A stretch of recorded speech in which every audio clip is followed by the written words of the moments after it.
1784లో pits India act చేయబడింది. దీని ఉద్దేశం ఏంటంటే 1773 రెగ్యులేటింగ్ చట్టంలో ఉన్న లోపాలను సరిదిద్దడం కోసమే కంపెనీ కార్యకలాపాలు ఏవైతే ఉన్నాయో కంపెనీ కార్యకలాపాలపై బ్రిటిష్ ప్రభుత్వ నియంత్రణను పటిష్టం చేయడం. ఇందులో భాగంగా మనకి ద్వంద్వ ప్రభుత్వ ఏర్పాటు, ఇది చాలా ఇంపార్టెంట్. మనం ద్వంద్వ ప్రభుత్వం అనే దాన్ని ఎక్కడి నుంచి తీసుకున్నామంటే 1784 పిట్స్ ఇండియా చట్టం నుంచి తీసుకోవడం జరిగింది. ఇక్కడ ద్వంద్వ ప్రభుత్వాన్ని ఎలా విభజించారంటే board of control, court of directors.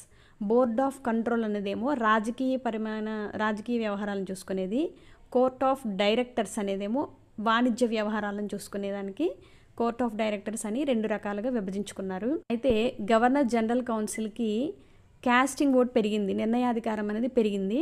అయితే బ్రిటిష్ ఈస్ట్ ఇండియా కంపెనీ భూభాగాలు భారతదేశంలో ఉన్నాయి కదా, వాటిని భారతదేశంలో బ్రిటిష్ ఆస్తులు అనే అధికారికంగా పిలిచింది కూడా ఈ చట్టం అప్పుడే అనమాట.